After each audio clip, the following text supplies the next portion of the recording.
अच्छा, आज next topic ले लेते हैं, कॉम्बिनेशंस और सिलेक्शंस।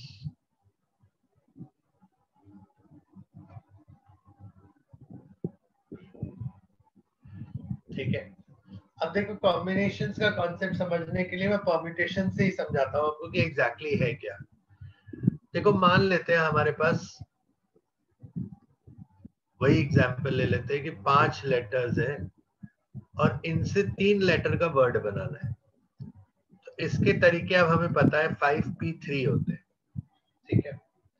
बट अगर इसी चीज को हम ये देखें कि हम इस प्रोसेस को एक्चुअली करते कैसे, तो प्रोसेस को हम एक्चुअली ऐसे करते कि पहले इन 5 में से ये कोई भी 3 लेटर्स सिलेक्ट करते,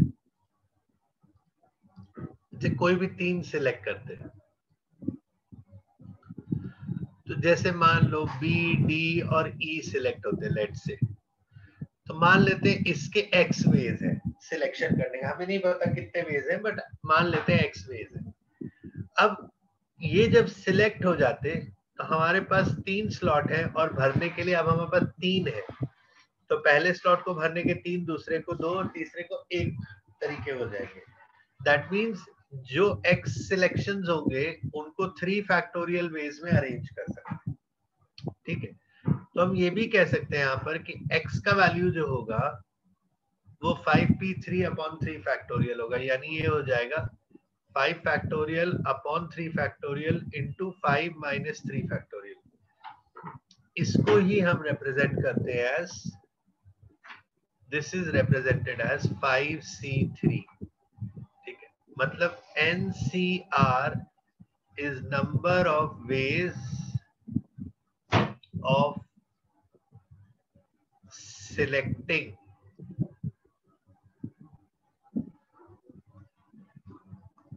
R elements out of N available, ठीक है। N में से R को सिलेक्ट करने के तरीके ही, और इसको हम N factorial upon R factorial into N minus R factorial form में लिखते हैं। ये होता है आपका NCR। नोट करिए।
यस हो गया।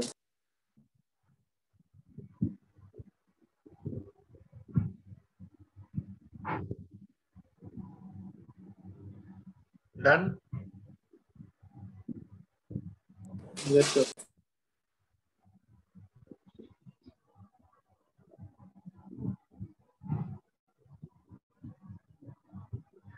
Yes, sir, done.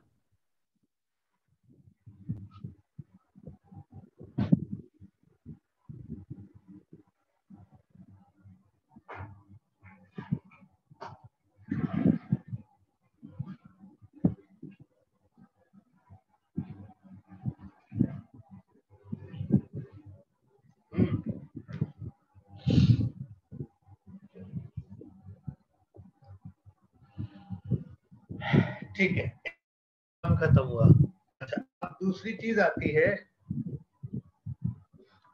कि एनसीआर से बेसिक हमें फायदा क्या है? तो अब देखो बेसिक फायदा ये है कि अगर सपोज मैं आपको एक वर्ड देता हूं, लेट्स से एक वर्ड है आपके सामने प्रॉब्लम, ठीक है।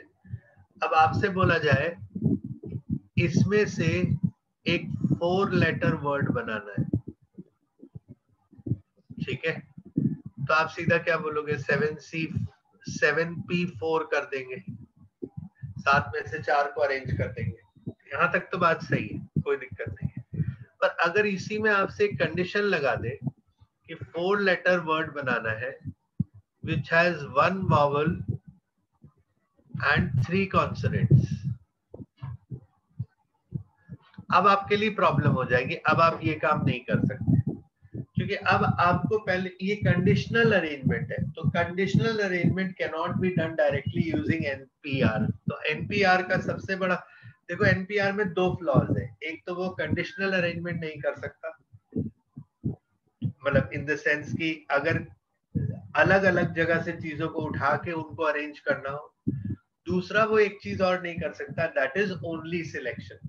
तो वो दोनों जगह पे फेल होता है, ठीक है। और उन दोनों प्रॉब्लम्स का सोल्यूशन हमारे पास एनसीआर है। तो अब हम यहाँ पर देखेंगे कि हमारे पास अब यहाँ पर 2 वावल्स है और 1 2 3 4 5 कॉन्सोनेंट्स है। तो हम इन 2 वावल्स में से पहले एक वावल लेंगे, इन 5 कॉन्सोनेंट्स में से 3 कॉन्सोनेंट्स लेंगे, और जब हमारे पास सारे 4 के 4 आ जाएंगे तो उनको 4 फैक्टोरियल वेज में अरेंज कर लेंगे। So this is how easy it becomes when you are using NCR, and virtually when you are using NCR you don't need NPR at all, because what we are actually saying is कि NPR is NCR into R factorial। तो हम हर जगह पर NPR की जगह NCR into R factorial करके हम काम चला सकते हैं, ऐसी कोई दिक्कत नहीं।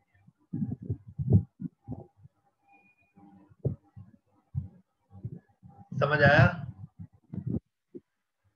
Yes sir. नोट कर लीजिए इसको।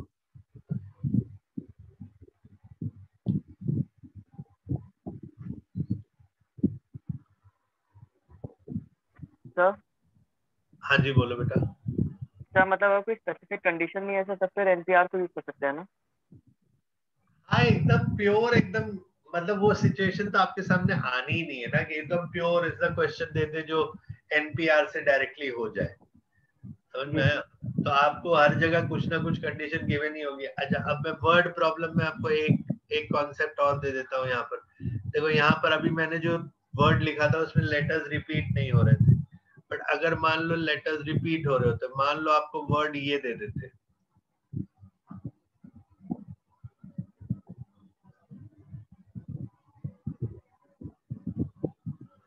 और अब आपको ये कहते फॉर्म डिस्टिंक्ट 4 लेटर वर्ड्स। अब आप इसको अप्रोच करो और बताओ कैसे होगा ये।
गया?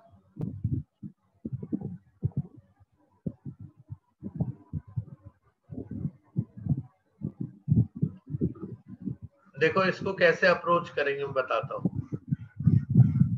देखिए यहाँ पर जो आपको 4 लेटर वर्ड बनाना है ना, उसमें प्रॉब्लम ये है कि यहाँ पर बहुत सारा रेपिटेशन है। तो रेपिटेशन होने की वजह से क्या है, जो वर्ड्स बनेंगे वो बहुत टाइप के वर्ड्स बनेंगे। तो आपको एक्चुअली टाइप्स पे फोकस करना है यहाँ पर।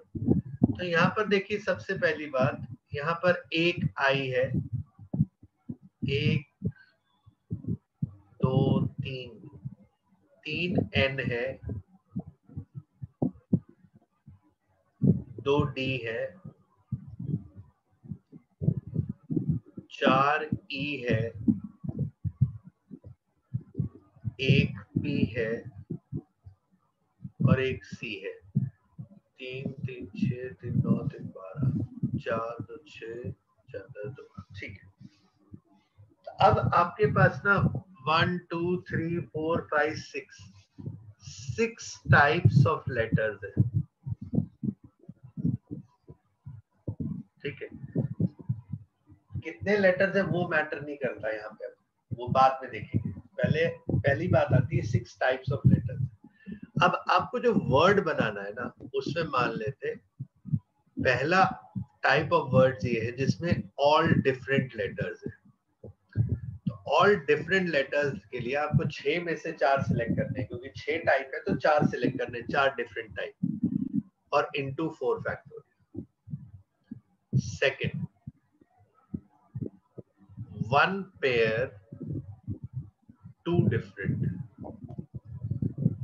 तो 1 पेयर के लिए आपके पास 3 पॉसिबिलिटीज है और 2 बाकी जो लेने हैं वो 5 में से ले। 5 में से क्यों लेने, क्योंकि एक ही जाएगा अल्टीमेटली। जैसे 2 डी चले गए तो 2 डी चले गए, तब हमारे पास 5 टाइप के लेटर्स बचे। 5 टाइप के लेटर्स में से 2 लेने जो 2 डिफरेंट वाले होंगे, into 4 factorial upon 2 factorial. Upon 2 factorial क्यों लिख रहे हैं, क्योंकि रेपिटेशन है। थर्ड टाइप्स ऑफ वर्ड्स है जिसमें सीधा ही 2 पेयर्स है। तो 2 पेयर्स वाले कितने होंगे, तो उसके लिए 3 में से 2 पेयर उठा लो। आपके पास 3 टाइप के पेयर्स पॉसिबल है, उसमें से कोई भी 2 उठा लो और 4 factorial upon 2 factorial 2 factorial. Fourth type होंगे 1 ट्रिपलेट। तो 1 ट्रिपलेट के लिए आपके पास 2 ऑप्शंस है, 3n या 4e। तो इसका मतलब 2 में से 1 ट्रिपलेट लेना है और बाकी 5 में से 1 लेना है, into 4 factorial upon 3 factorial. Upon 3 factorial क्योंकि ट्रिपलेट है। ठीक है, फिफ्थ केस है कोई? 2 पेयर हो गया, 1 ट्रिपलेट हो गया। हाँ, 4 E's, ये एक फिफ्थ केस बन जाएगा। There is only 1 way to it. ठीक है ना, क्योंकि 4 E है तो 4 E का एक वर्ड बना सकते हैं, E ऐसे करके। अब इन सबको आप कैलकुलेट करके जोड़ लेंगे तो आपका इस चीज का फाइनल आंसर आ जाएगा। ठीक है, now there is a possibility, सुनिएगा, देयर इज अ पॉसिबिलिटी कि ऐसे क्वेश्चन में आपको इतना सब कुछ ना पूछे, क्योंकि इतना सब कुछ करने में काफी टाइम लगेगा। ऐसे में आपसे हो सकता है ये पूछ सकते हैं, अगर ये परम्यूटेशन रिलेटेड क्वेश्चन होता तो ऐसे पूछ सकते थे, form 4 letter words with in which there is at least 1 pair of letters। ठीक है, तो at least 1 pair बोल देते तो ये भी आ जाता और ये भी आ जाता। समझ में आया? तो इस तरह से कुछ करा सकते हैं आपसे। इसी क्वेश्चन को प्रोबेबिलिटी का क्वेश्चन भी बनाया जा सकता है, उस केस में थोड़ा लेंथी हो जाएगा। प्रोबेबिलिटी का क्वेश्चन कैसे, ये सारा जो आप कर रहे हैं ये सारा हो जाता सैंपल स्पेस, और इस सैंपल स्पेस में बोलते what is the probability that there is at least 1 pair of letter. तो ये आपके फेवरेबल हो जाते और ये सारा जो आप कैलकुलेट करते वो आपका सैंपल हो जाता। तो वहां से आप प्रोबेबिलिटी निकालते, but that question would have been a little bit lengthier. हाँ जी, कोई कुछ पूछ रहा था? सर सेकंड और थर्ड वाला समझ में आया। बेटा एक पेयर है और 2 डिफरेंट है। जैसे मान लो आपको एक वर्ड बनाना है NEED, नीड, तो इसमें एक पेयर है, 2 डिफरेंट है ना। जी सर। तो इस टाइप के कितने वर्ड्स बना सकते हो? 4 फैक्टोरियल अपॉन 2 फैक्टोरियल कितने बना सकते हो? Yes sir. वो तो लिखा ही है। साथ में ये जो हमने एक पेयर सिलेक्ट किया है, तो एक पेयर सिलेक्ट करने के लिए हमारे पास 3 पॉसिबिलिटीज है ना, तो 3 में से एक पेयर ले लिया, राइट? सर 3 पॉसिबिलिटी कैसे है?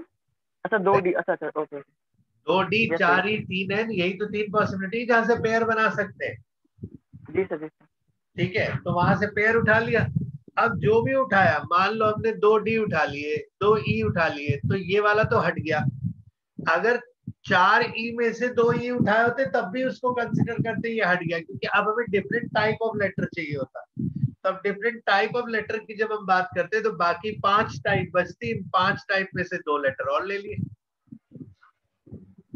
Okay sir got it. समझ आया? जी सर आगे समझ।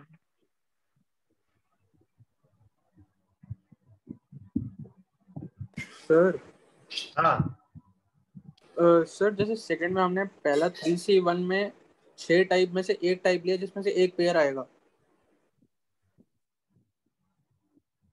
एक मिनट, क्या बोल रहे हो? सर 3C1 में हमें मतलब उन 3 में से एक सिलेक्ट करना है जिसमें से एक जो होगा वो पेयर होगा। हाँ, ये हमने मान लिया कि ये 3 पेयर है। ये मतलब 3 में ऐसे सोच लो ना प्रैक्टिकली कि 3 में से 2-2 के सेट बना के रख दिए और एक सेट उठा लिया।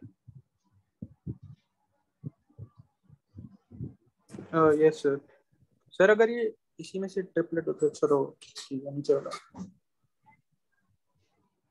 ठीक है, यस सर। सर और डिफरेंट वाले में मतलब उसमें भी तो और सेम आ डिफरेंट सकता है। वाले में टोटल 6 टाइप के लेटर्स है, 6 टाइप के लेटर में से 4 टाइप सिलेक्ट कर ली। नहीं सर, इसी में सेकंड वाले में ही 5C2 लिखा है ना। हाँ, तो 3 में से एक पेयर चला गया, तो अब कितने टाइप के लेटर्स बचे? सर 5। 5 में से 2 लेटर ले लिए, 2 ही तो चाहिए थे। Yes sir. हाँ, तो फिर दिक्कत कहाँ है? ठीक है सर। यस है ना? 3 में से एक लिया, 5 में से 2 लिया और 4 फैक्टोरियल अपॉन 2 फैक्टोरियल अरेंज कर दिया।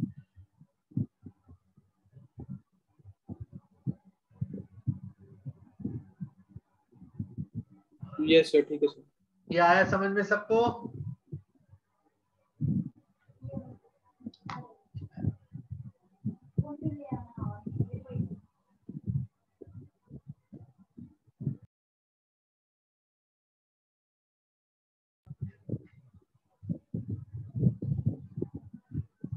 ये समझ में आ गया? ठीक है, चलो आगे नेक्स्ट करते हैं अब। हाँ,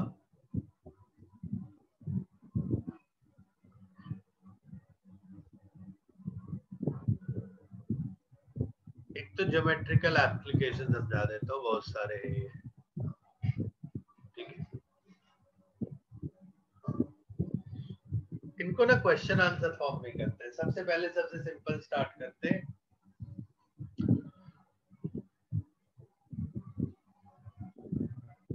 If there are 12 points in a plane,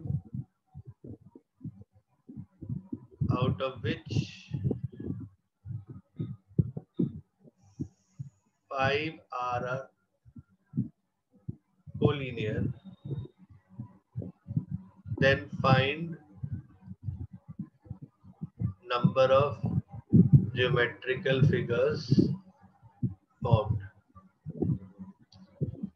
ठीक है, यहाँ पर डिस्टिंक्ट वर्ड लिख देते हैं, तो इनफाइनाइट पॉसिबिलिटीज हो जाएंगी। सबसे पहले लाइंस, फिर ट्राइंगल्स, फिर सर्कल्स, फिर क्वाड्रिलेटरल्स। कितने कितने बनेंगे बताओ? अब देखो यहाँ क्या होगा, बता देता हूँ। देखिए, आप लाइन बनाने जाओगे तो लाइन बनाने के लिए ना 2 पॉइंट चाहिए होते हैं, मतलब तेरा मतलब ये एग्जैक्ट रिक्वायरमेंट है कि अगर 2 पॉइंट पता हो तो 2 पॉइंट से हम एक लाइन एक्सटेंड करके एक यूनिक लाइन बना सकते हैं। इन 2 पॉइंट से दूसरी कोई लाइन बन ही नहीं सकती, ठीक है। बट प्रॉब्लम यहाँ ये है कि इन्होंने ये बोला है कि 5 पॉइंट कोलिनियर है, तो वो 5 पॉइंट तो एक ही लाइन में होंगे। जब वो 5 एक ही लाइन में होंगे, पर हमें तो 2 ही चाहिए होते हैं ना लाइन बनाने के लिए। तो इसका मतलब क्या हुआ, जब उन 5 में से कोई भी 2 सिलेक्ट होंगे तो हमेशा यही वाली लाइन बनती रहेगी। तो इस वजह से हम ये नहीं चाहते कि इन 5 में से 2 सिलेक्ट हो, बट एक लाइन तो बनी रही है इनसे, तो 1+1 करके छोड़ देते हैं। तो ये हो गया आपका, जब m पॉइंट्स में से n को लीनियर होते हैं या n में से m को लीनियर होते हैं, तो इस तरह से नंबर ऑफ लाइंस बनाते हैं। दूसरी बात आती है इसमें ट्राइंगल कितने बनेंगे, तो ट्राइंगल भी 12C3 बनेंगे, उसमें से 5C3 हटाने पड़ेंगे क्योंकि इन 5 में से 3 पॉइंट आए तो ट्राइंगल नहीं बनेगा। तीसरी बात सर्कल, तो सर्कल एग्जैक्टली उतने ही बनेंगे जितने ट्राइंगल बनेंगे, क्योंकि हर एक ट्राइंगल का एक सर्कम सर्कल होता है और वो भी एक ही होता है। नेक्स्ट आता है क्वाड्रिलेटरल कितने बनेंगे, तो क्वाड्रिलेटरल के लिए 4 पॉइंट्स चाहिए होते हैं। -5C4 माइनस एक चीज और करनी पड़ेगी यहाँ पर, 5C3 इंटू 7C1। अब ये 5C3 इंटू 7C1 क्या है, ये देखो, मान लो इस 5 में से ये 3 पॉइंट सिलेक्ट हो गए और चौथा पॉइंट बाहर से सिलेक्ट हो गया, तो ये क्या बना, ये तो क्वाड्रिलेटरल नहीं बना ना, ये भी तो ट्राइंगल बन गया।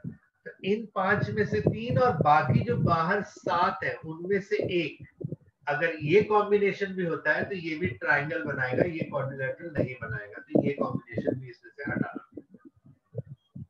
नोट करिए इसको, कहीं कोई दिक्कत है तो पूछ लीजिए। सर वो लाइन वाला बता दो दोबारा। लाइन वाले में कुछ नहीं बेटा, देखो एक पॉइंट, कितने पॉइंट चाहिए होते हैं एक लाइन बनाने के लिए, पहले तो वो बताओ। सर 2।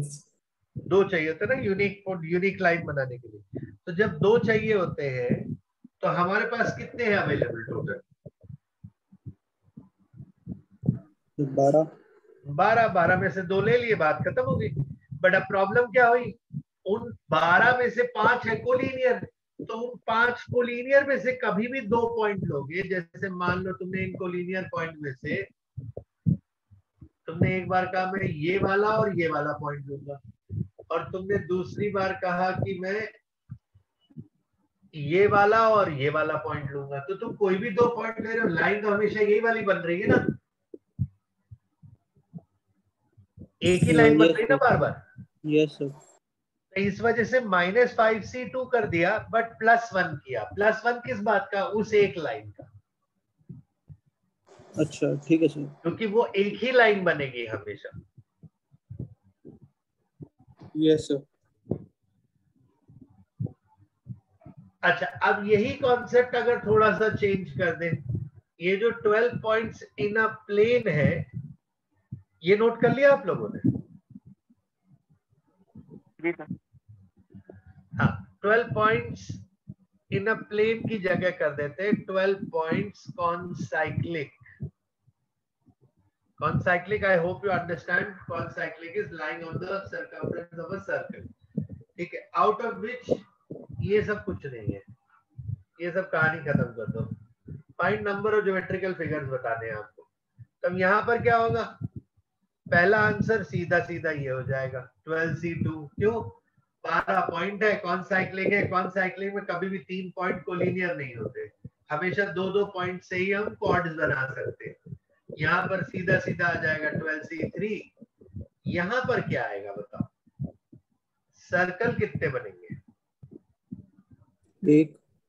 हाँ, सर्कल सिर्फ एक बनेगा। इस क्वेश्चन को कराने का उद्देश्य ये, क्यों, क्योंकि सर्कल वही होगा जिसपे 12 पॉइंट्स बैठे हैं और कोई सर्कल नहीं बनेगा। अच्छा, और यहाँ करें तो सीधा ये कर दो, 12 में से 4, काम करो। समझ आया? Yes sir. ये तो एक चीज सीखी आपने। अब दूसरी बात करते हैं। सर वो लिखना था, 1 मिनट। अरे यार, ये लो, जल्दी लिखो।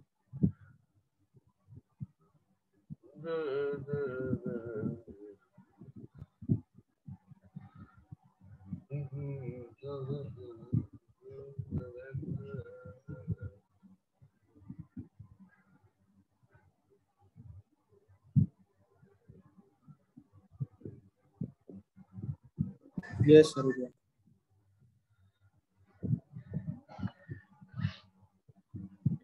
हाँ भाई,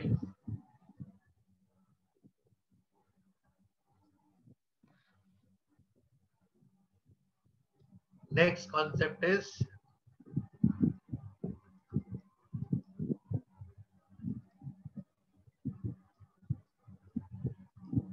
set of m parallel lines and another set of n parallel lines, then find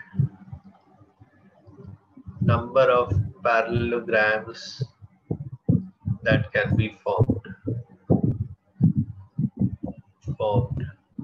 by intersection. बताओ,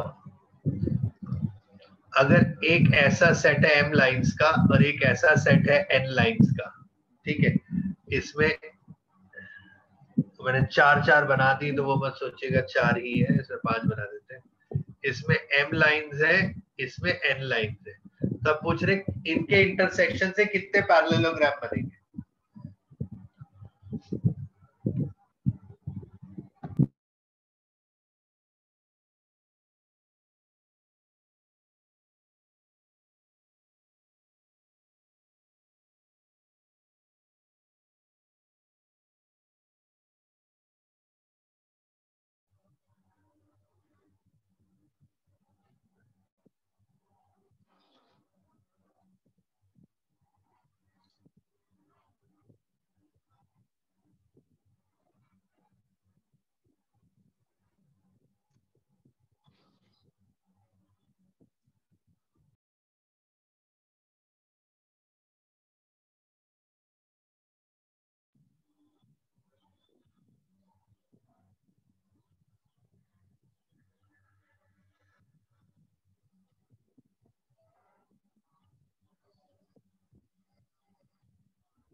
ठीक,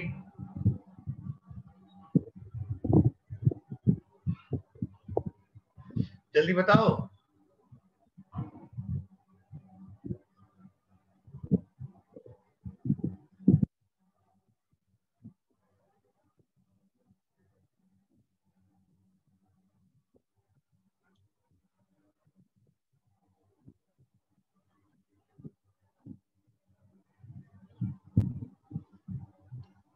नहीं समझे? इसका आंसर होगा ये MC2 इंटू NC2। क्यों बोलो?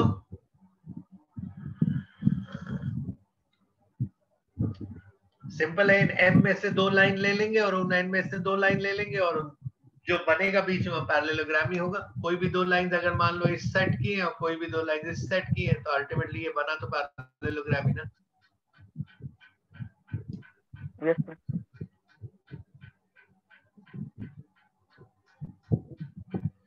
नोट कर लीजिए जल्दी से। कर लिया? Yes sir. Next, number of rectangles in a chess board.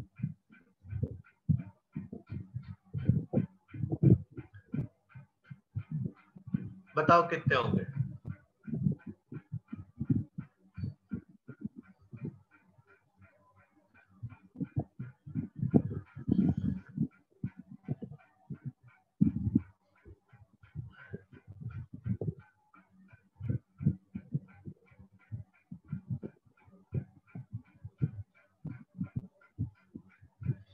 Concept जो पिछला बताया वही है, ध्यान रखिएगा।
एक बात बताओ, चेस बोर्ड में कितनी लाइंस होती है?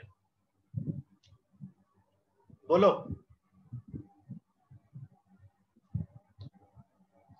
64 स्क्वायर्स होते हैं उसमें वो। जी सर, यस सर, 64 यस पर। तो 8 बाय 8 का होता है चेस बोर्ड। तो 8 बाय 8 का होगा तो लाइंस जो होंगी ना उसमें 9 बाय 9 होगी। क्योंकि देखो, अगर मान लो मैं कोई भी लेट्स से कहता हूं कि मैं एक 3 बाय 2 का 3 बाय 3 का ग्रिड बना रहा हूं, तो 3 बाय 3 के ग्रिड में 1 2 3 4 1 2 3 4 नहीं, ये मैंने 1 2 3 बाय 4 का ग्रिड बनाया है। तो 3 बाय 4 के ग्रिड में 4 बाय 5 लाइंस होती है, क्योंकि एक लाइन स्टार्टिंग एंडिंग की एक्स्ट्रा होती है। तो इसका मतलब इसमें 9 बाय 9 लाइंस है। ऑब्वियस सी बात है, क्योंकि ये लाइंस जो है ये बिल्कुल परपेंडिकुलर एक दूसरे के, तो सेम कॉन्सेप्ट लगेगा जो पिछला सिखाया था, 9c2 इंटू 9c2। और कोई भी ग्रिड हो, उस ग्रिड में अगर आपको रेक्टेंगल्स काउंट करने हैं, तो अगर m बाय n का ग्रिड है तो ध्यान रखिए m+1c2 इंटू n+1c2 इतने रेक्टेंगल्स होंगे। ये रेक्टेंगल्स का काउंट है।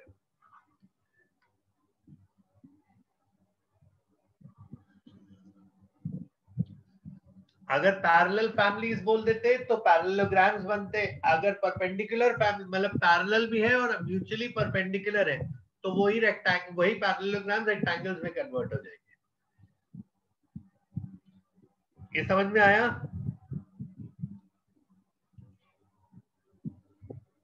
सर हम इसमें 9 ही लेंगे, मतलब ये दो। नौ लेंगे ना भाई, नौ ऐसी लाइंस है, 9 ऐसी लाइंस है, तो कोई भी 2 वर्टिकल और 2 हॉरिजॉन्टल लोगे तो एक रेक्टेंगल ही बनेगा ना।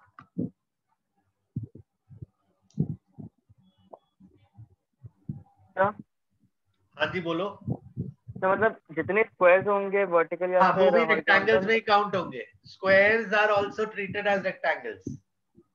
यस सर, एंड सर मतलब उससे एक ज्यादा वो लाइंस हो जाएंगे ना, हाँ टोटल नंबर एक ऑफ लाइंस। ज्यादा लाइन काउंट करनी पड़ेगी। जो ग्रिड का ओके। साइज होगा उससे लाइंस एक ज्यादा होंगी। सर जी तो सर। स्क्वायर्स और वो इक्वली होंगे? क्या चीज? स्क्वायर्स और रेक्टेंगल्स को इक्वली लेंगे? स्क्वायर्स और रेक्टेंगल्स इक्वल लेंगे मतलब स्क्वायर्स इक्वल कहाँ है? स्क्वायर्स का काउंट तो अभी किया ही नहीं तुमने। तुमने तो रेक्टेंगल्स का काउंट किया है सीधा, और ये बोल दिया है every square is a rectangle. देखो every rectangle is not a square but every square is a rectangle. Yes sir. ठीक है। अब अगर आपको सिर्फ प्योरली स्क्वायर्स काउंट करने होते, नंबर ऑफ स्क्वायर्स, तो number of squares in a grid कैसे काउंट करेंगे वो देख लीजिए। देखिए लेट्स से मैं एक ऐसा ग्रिड बना देता हूं, ठीक है। इसमें 1 2 3 4 5 और 1 2 3, तो ये 5/3 का ग्रिड है, ठीक है। अब इसमें देखो सबसे पहले 5 इंटू 3 स्क्वायर्स होंगे, कौन से? 1/1 के, एक एक यूनिट के, मतलब ये वाले। इसके बाद अगर हम एक एक यूनिट से बढ़ के 2 यूनिट के बनाते हैं, ये वाले, तो वो होंगे 4/2, क्योंकि इधर 4 स्लाइड कर पाओगे, नीचे ऊपर नीचे 2 स्लाइड कर पाओगे। फिर उसके बाद तीसरे जो ग्रिड बनेंगे, इसमें तीसरे जो बनेंगे वो बनेंगे 3-3 वाले, ये वाले पूरे पूरे, ये 3-3 वाले, तो 3-3 वाले बनेंगे 3x1, क्योंकि ये नीचे तो स्लाइड कर ही नहीं पाएगा, सिर्फ फर्स्ट सेकंड थर्ड फोर्थ, एक ये 3 का बनेगा, उसके बाद ये 3 का बनेगा, उसके बाद ये 3 का बनेगा, तो ये बन जाएंगे। इसके आगे आप जा नहीं पाओगे। क्यों नहीं जा सकते? क्योंकि 4/4 का बन नहीं सकता, क्योंकि एक तरफ की डायमेंशन ही खत्म हो गई है। तो आपको इस तरह से नंबर ऑफ स्क्वायर्स काउंट करने होते हैं। This is the way method for finding number of squares.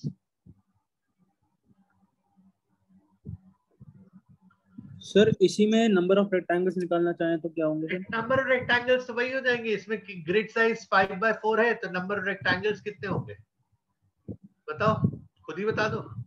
6c2 into 6 into 4c2। 4 हाँ बस काम खत्म। सर इसमें सारे काउंट हो रहे हैं, जैसे कि जैसे आपने ये बताया कि स्क्वायर बड़ा होता है तो रेक्टेंगल भी तो बड़ा हो सकता है। स्क्वायर जैसे 3x3 का लिया है तो उसमें भी तो ऐसे मतलब बेटा पहले उसमें स्लोप सारे काउंट हो रहे हैं, सारे काउंट हो रहे हैं। 6 में से कोई भी 2 लाइन ले रहे हो ना, तो पहली दूसरी भी हो सकती है और पहली आखिरी भी हो सकती है। अच्छा वो कितना भी बड़ा हो सकता है? हाँ वो तो आपने जब इन 6 लाइन में से कोई भी 2 लाइन सिलेक्ट करी, तो एक आपका रेक्टेंगल ये भी बन सकता है, ठीक है, और एक आपका रेक्टेंगल ये भी बन सकता है कि मान लो ये लाइन और ये लाइन और इधर ये लाइन और ये लाइन, तो कोई भी डायमेंशन आ जाएगा, उससे क्या फर्क पड़ता है सर। अच्छा ठीक है सर। बोलो बेटा। सर एक बार नंबर ऑफ स्क्वायर्स वाला समझा दो। नंबर ऑफ स्क्वायर्स में देखो क्या है, मैंने ये जो बनाया, देखो पहला ये वाला स्क्वायर बनेगा और ऐसे बनेंगे 5 इधर और 3 इधर, तो 5 इंटू 3 15, राइट। Yes sir. अब जो दूसरा जो स्क्वायर बनेगा वो ये बनेगा 2/2 वाला, तो 2/2 वाले इधर कितने बनेंगे बताओ? इस तरफ को स्लाइड करोगे तो 2/2 के बनेंगे, देखो एक तो ये वाला बनेगा, फिर सेकंड थर्ड, फिर थर्ड फोर्थ, फिर fourth fifth, right. Yes sir. और नीचे एक ये है और एक ये वाला होगा, तो 4 इंटू 2 हो गए, यस सर।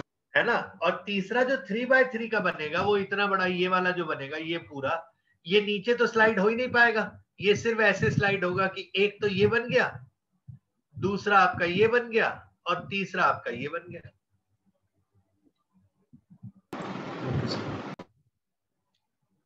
आया समझ में? यस सर समझ आ गया। तो ये हो गया आपके नंबर ऑफ स्क्वायर्स। अब कोई भी ग्रिड दे दे, मान लो आपको बोल दिया चेस बोर्ड पे कितने स्क्वायर्स बन सकते हैं, तो कितने बोलोगे आप, कितने स्क्वायर्स बन सकते हैं? तो आप वहां स्टार्ट करोगे 9 इंटू 9, 8 इंटू 8 ऐसे कर करके 1 इंटू 1 तक इतने स्क्वायर्स बन सकते हैं। 1 square plus 2 square plus 3 square ऐसे कर करके 9 स्क्वायर तक। सबसे बड़ा जो स्क्वायर बनेगा वो ये वाला बनेगा, एकदम जो बाहर वाला है।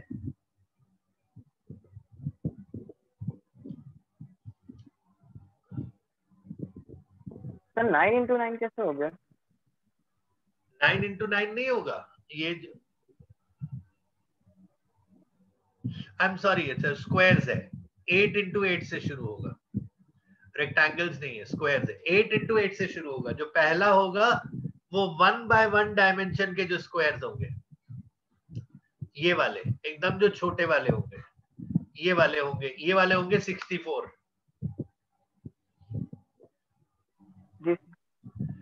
स्क्वायर्स सेम, मतलब जो ग्रिड का डायमेंशन होता है उस ग्रिड डायमेंशन से स्टार्ट होते हैं। रेक्टेंगल जो होते हैं वो +1 करके स्टार्ट करते हैं। Yes sir.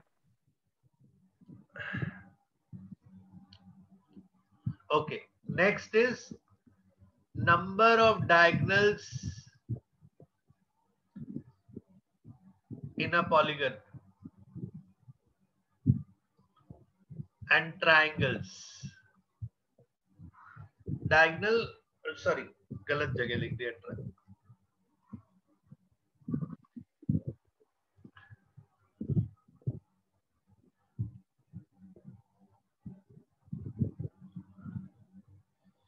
देखो कोई भी पॉलीगॉन है, लेट्स से हेक्सागन है, हमको बोलते हैं इसमें नंबर ऑफ डायगोनल्स बताओ।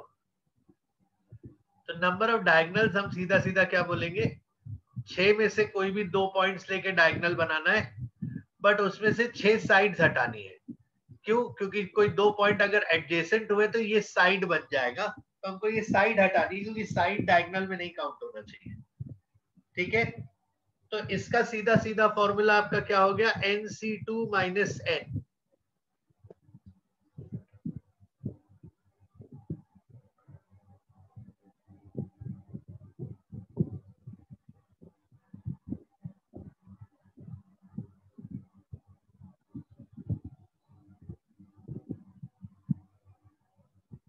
सर 6 में से 2 लाइन सिलेक्ट की, उसके बाद 6 - 2 की। हाँ सर ये दोबारा पता नहीं वो क्या किया। 6 में से 2 लाइन नहीं सिलेक्ट करी बेटा, 6 में से 2 वर्टिसेस सिलेक्ट किए। देखो 6 वर्टिसेस है ना इसके, ABCDEF। तो इसमें से कोई भी 2 सिलेक्ट करोगे, कोई भी 2 सिलेक्ट करोगे तो हमेशा क्या बनेगा, डायगोनल बनेगा कि नहीं? Yes sir. उन डायगोनल में जब हम 6 में से 2 सिलेक्ट करेंगे तो एक प्रॉब्लम ये भी होगी कि अगर एडजेसेंट वाले सिलेक्ट हो गए तो ये साइड बन जाएगा। तो साइड तो कुल मिला के हेक्सागन में 6 ही होंगी ना, तो 6 साइड होंगी, तो वो 6 साइड माइनस कर दो। तो वो जो एडजस्टेंट वाली होगी सर, वो एक्चुअली साइड वाले में इंक्लूड हो जाएगी ना, उसको हटाना पड़ेगा। हाँ तभी तो हटा रहे हैं ना, क्योंकि वो तो साइड्स है ना, वो डायगोनल थोड़ी ना है। Yes sir, yes.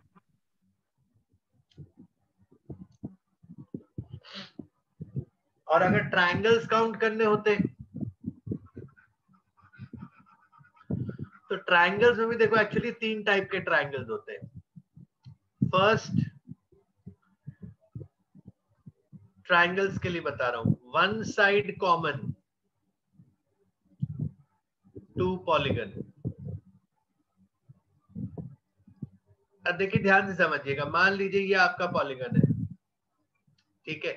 अब हम कह रहे हैं कि इसकी एक साइड जो है वो ट्रायंगल की भी साइड होनी चाहिए, पर एग्जैक्टली एक ही साइड होना चाहिए। तो कुछ ऐसी सिचुएशन बन रही है कि एक साइड सिलेक्ट किया और एक साइड सिलेक्ट करने के बाद जो ट्रायंगल बनाना था उसके लिए जो एक वर्टेक्स ले लिया बाकी में से, तो ये बन गया एक ट्रायंगल। तो ये हुआ 1 साइड कॉमन वाला। अब ये 1 साइड वाला कॉमन वाले में देखो 2 चीजें हैं, एक तो ये साइड और दूसरा ये वर्टेक्स, हमें दो चीजें सिलेक्ट करनी है। तो सबसे पहले हम साइड सिलेक्ट करते हैं। तो साइड कैसे सिलेक्ट करेंगे, n में से एक साइड ले लेंगे, ठीक। अब जब n में से एक साइड ले लोगे तो साइड लेने का मतलब ये कि आपने दो वर्टिसेस भी इसके यूज अप कर दिए, कंज्यूम कर लिए। इसका मतलब आपके पास अब जो बचे वर्टिसेस हैं जिसमें से ये d लेना है आपको, d मतलब जो ट्राइंगल का तीसरा वर्टेक्स है वो लेना है, उसके लिए आपके पास n-2 ऑप्शंस है, क्योंकि दो तो चले गए, जो भी साइड लोगे दो चले जाएंगे, ए बी ले लो, बी सी ले लो, डी ले लो, ई एफ ले लो, कोई भी ले लो, दो वर्टेक्स चले जाएंगे। अब जो बचेंगे n-2 वर्टिसेस होंगे और उनमें से आपको एक लेना है, क्योंकि n-2 में से एक वो ले लोगे और एक साइड ले लोगे तो वो मिला के, जैसे मान लो आपने ए एफ साइड ले ली और सी वर्टेक्स ले लिया तो आपका ये बन गया ट्राइंगल। तो सी वर्टेक्स, पहले आपने एक साइड जो सिलेक्ट करी वो n में से सिलेक्ट करी और बाकी n-2 वर्टिसेस में से एक वर्टेक्स सिलेक्ट कर लिया तो आपका एक ट्राइंगल बन जाएगा। ये होगा वन साइड कॉमन वाला। अब वन साइड कॉमन के बाद आएंगे टू साइड कॉमन वाले।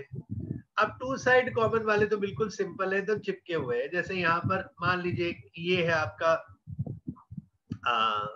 पॉलीगन है, हेक्सागन ही है। अब इसमें हम एक ट्राइंगल ये बना दें।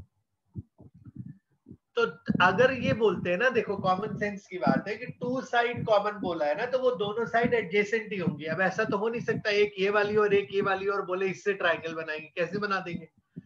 तो यहाँ पर सीधा सीधा आपको ये देखना है कि हम एकदम सीक्वेंशियली कितने तरीके से वर्टिसेस को सिलेक्ट कर सकते हैं।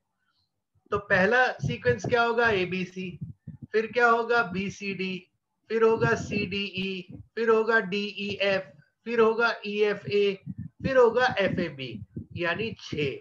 इसका मतलब एक्चुअली n।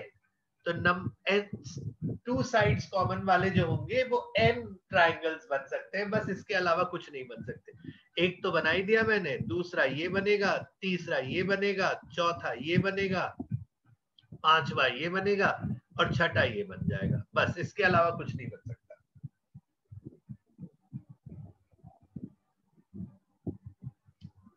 और थर्ड आता है नो साइड कॉमन। तो नो साइड कॉमन के लिए देखो क्या करना पड़ेगा। Total number of unconditional triangles जो देखे ना, अनकंडीशनल मतलब ये दो कंडीशंस नहीं हो, तो अनकंडीशनल ट्राइंगल्स होंगे NC3। NC3 मतलब n वर्टिसेस है, उसमें से 3 को सिलेक्ट करना है, तो कोई भी 3 सिलेक्ट करोगे तो एक ट्राइंगल बन जाएगा, तो NC3। तो ये वाला जो आंसर होगा वो सिंपल होगा, NC3 में से NC1 इंटू n-2C1, यानी फर्स्ट केस हटा दो और सेकंड केस हटा दो। जब फर्स्ट और सेकंड केस हटा दोगे तो जो बचेंगे वो होंगे नो साइड कॉमन वाले। अब नो साइड कॉमन वाला कैसा दिखता है, मान लो ये आपका हेक्सागन है, तो इसमें आपको नो साइड कॉमन वाला जो ट्राइंगल बनाएंगे वो कुछ ऐसा दिखेगा। ना ना ना, कैसा दिखेगा देखो जरा, ऐसा दिखेगा शायद, ये कुछ इस तरीके का दिखेगा।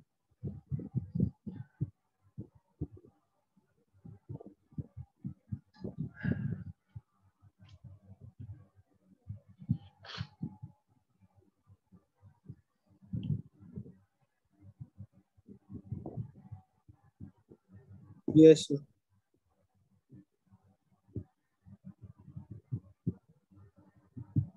समझ आया?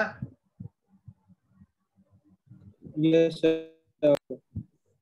तो फर्स्ट वाला एक बार फिर से बता दीजिए। क्या तो फर्स्ट वाला क्लियर नहीं। फर्स्ट वाले में क्या दिक्कत है, आपको एक साइड कॉमन रखनी है, तो कॉमन साइड हमने n में से सिलेक्ट कर ली। जब n में से कोई एक साइड सिलेक्ट कर लोगे, मान लो AB, तो दो वर्टिसेस भी आपके आउट ऑफ द पिक्चर हो जाएंगे, क्योंकि वो ऑलरेडी उस सिस्टम का पार्ट हो ही गए हैं। आपको बाकी में से एक वर्टेक्स और सिलेक्ट करना है, चाहे वो D कर लो चाहे वो E कर लो। तो जो कोई भी सिलेक्ट करोगे, अच्छा सर, इसलिए आपने n-2 कर दिया ना? हाँ तभी तो किया है। समझ आया?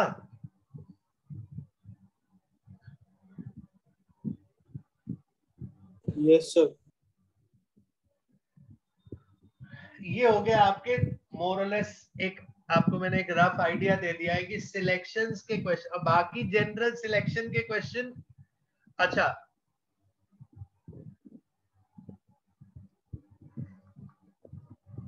कुछ प्रॉपर्टीज याद रखिएगा, जल्दी से बता दे रहा हूं। मेन प्रॉपर्टी एनसीआर जो होता है वो एनसीएन माइनस आर होता है। NCR is NCN minus R, क्यों? क्योंकि number of ways of selecting, जैसे अगर मान लो आपके सामने 5 चीजें रखी हैं और इनमें से आपको 3 को सिलेक्ट करना है, आप कहते हो ये 3 को सिलेक्ट करूंगा, तो it is the same as saying कि इन 2 को रिजेक्ट करूंगा, एक ही बात है। तो number of selections is the same as number of remaining rejections, इसीलिए हमने जो ये लिखा है वो रिमेनिंग है, n माइनस आर। तो एक ये कॉन्सेप्ट बहुत इंपॉर्टेंट होता है, ध्यान रखिएगा। Second is max selections. Max selection जो होंगे वो वही होंगे जो मिडिल टर्म वाले होंगे, NC(n/2). क्यों? क्योंकि सबसे ज्यादा काम तभी करना पड़ेगा। मान लो आपको बोला गया 10 चीजें हैं, 10 चीजों में से 9 सिलेक्ट करने, तो 10 में से 9 सिलेक्ट करना कौन सी बड़ी बात है, एक ही को तो रिजेक्ट करना है, बात खत्म हो गई। बट अगर 10 में से 9 सिलेक्ट करने होते या 10 में से 9 रिजेक्ट करने होते, दोनों एक ही बात होती, आसान होता। बट अगर आपसे कोई कहता है 10 में से 5 सिलेक्ट करने हैं और 5 रिजेक्ट करने हैं, तो आपके पास कोई शॉर्टकट नहीं है, क्योंकि 5 सिलेक्ट करने में भी उतनी मेहनत लगेगी जितना 5 रिजेक्ट करने में लगेगी। That is why the maximum number of selections is towards the centre. ठीक है, ये बिल्कुल वो बाइनोमियल वाला कॉन्सेप्ट है, वो ध्यान रखिएगा। मैक्सिमम सबसे बड़ा जो वैल्यू होता है वो मिडिल टर्म कोएफिशिएंट होता है, तो यहाँ भी वही कॉन्सेप्ट चलता है। Third is compulsory rejection, compulsory selection मान लेते हैं। कंपल्सरी सिलेक्शन का कॉन्सेप्ट क्या है? अगर मान लो n में से r सिलेक्ट करने हैं बट p कंपल्सरी है सिलेक्ट करने में, ठीक है, तो जब p कंपल्सरी है तो n minus P C r minus P लिखेंगे। क्यों? जैसे मान लीजिए आपके पास 15 लोग हैं, आपको 11 की टीम बनानी है और 4 प्लेयर्स तो फिक्स है कि वो तो रहेंगे ही रहेंगे टीम में, तो अब वो रहेंगे ही रहेंगे, तो आप उनको सिलेक्ट कहां कर रहे हो? वो तो प्रोसेस का पार्ट ही नहीं है ना। तो आपके पास 15 लोग थे, आपको 11 की टीम बनानी है, इन 15 में से 4 तो कंपल्सरीली सिलेक्टेड है, तो ऑब्वियस सी बात है अब इन 11 में आपको 7 ही चाहिए ना, क्योंकि 4 तो कंपल्सरी सिलेक्टेड है, और ये जो 7 चाहिए इसके लिए आपके पास अब 11 लोग हैं। क्यों? क्योंकि 15 में से 4 तो ऑलरेडी सिलेक्ट हो गए, तो यहाँ पर भी बच्चे 11, तो n में से भी कम होंगे और r में से भी कम होंगे। बट अगर यही बात हम करते कंपल्सरी रिजेक्शन के फॉर्म में, कि मान लीजिए 15 ही लोग हैं और 4 लोग इंजर्ड हो गए, तो 4 लोग इंजर्ड हो गए तो वो n में से तो कम हो गए, बट वो r में से कम नहीं होंगे, क्योंकि वो इंजर्ड है, बाहर गए हैं। इसका मतलब अब आपकी पॉसिबिलिटीज कम हुई है बट आपकी रिक्वायरमेंट कम नहीं हुई है। समझ में आया? सर ये लास्ट वाला नहीं आया सर। सिंपल सी बात है यार, 15 लोग हैं, 15 लोगों में से तुम्हें 4 लोग तुम्हारे इंजर्ड हो गए, अब तुम्हें 11 लोगों की टीम बनानी है, तुम्हारे पास कोई चॉइस बची है? नहीं सर। तो चॉइस क्यों नहीं बची? क्योंकि 15 में से 4 कम हो गए ना, 11 में से 4 कम हुए क्या? No sir. बस वही चीज है, n minus P C R. Yes sir. समझ आया? यस आ गया।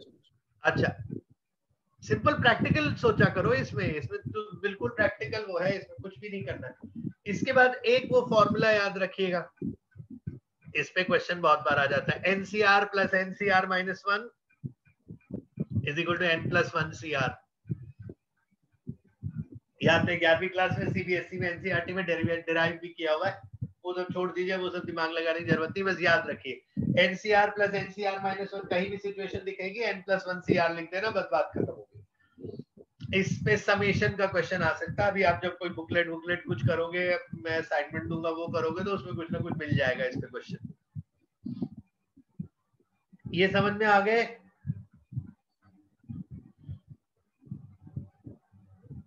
Yes sir. अच्छा, एक चीज और, मतलब वैसे तो तुम लोग को ये समझाना नहीं चाहिए, बता मतलब जरूरत नहीं होनी चाहिए, बट जनरली जस्ट बता दे रहा हूं कि इतनी वैल्यूज अगर आपको याद है तो अच्छी बात है, सॉरी, याद है तो अच्छी बात है, और अगर याद नहीं है ना तो कम से कम इतनी वैल्यूज ऑफ फैक्टोरियल याद कर लीजिए और बाय हार्ट रखिए, इससे आपकी कैलकुलेशन बहुत फास्ट हो जाएंगी।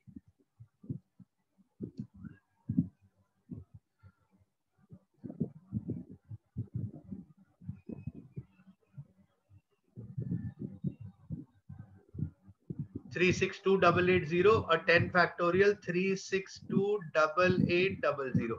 यहां तक याद रखने की कोशिश करना, बहुत जरूरी है ये, क्योंकि फैक्टोरियल बेस बहुत सारे क्वेश्चन आ सकते हैं। बाइनोमियल में फैक्टोरियल काम आएगा, पीएनसी में काम आएगा, प्रोबेबिलिटी में काम आ सकता है, कहीं और भी कुछ उल्टा पुल्टा बना सकते हैं जहां काम आ सकता है। तो फैक्टोरियल अगर 10 फैक्टोरियल तक आपको याद है तो it should help. Yes sir. ठीक है, अच्छा, और एक चीज और कैलकुलेशन स्पीड बढ़ाने के लिए और एक चीज बता दे रहा हूँ, पता है आपको, ऐसा नहीं कि मैं कुछ बहुत नायाब बता रहा हूँ, but just a realization and एक मतलब विजुअल वो देना चाहता हूँ आपको कि हाँ ठीक है भाई, इसको ऐसे भी कर सकते, मतलब ये ऐसे है एक्चुअली।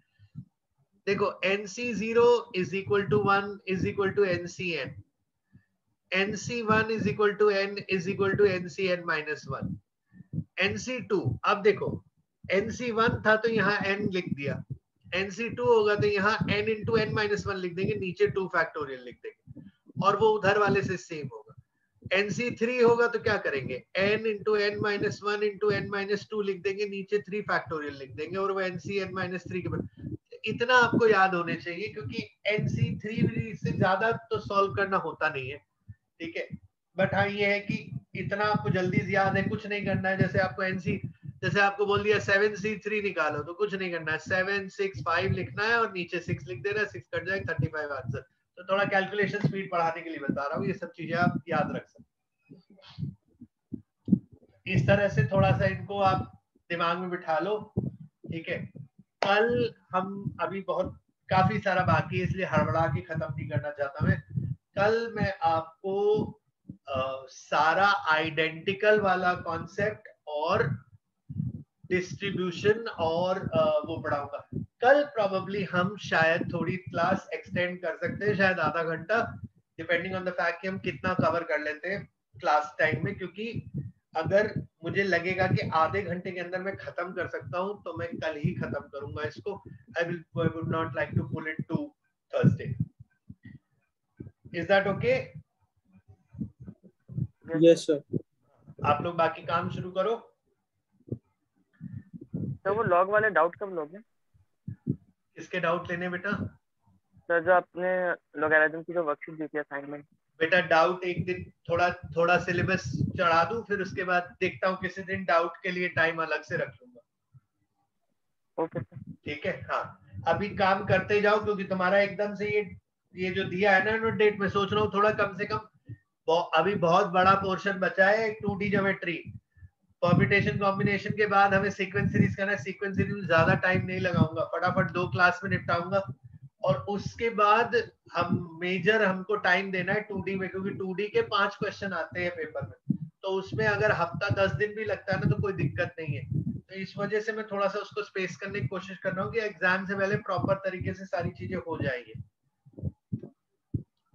ठीक है, हाँ जी सर। Okay sir. हाँ बोलो। तो सर ये वर्कशीट वगैरह मेरे को भेज। हाँ हाँ मैं भेज दूंगा। यस सर, ठीक है sir, thank you sir. Thank you.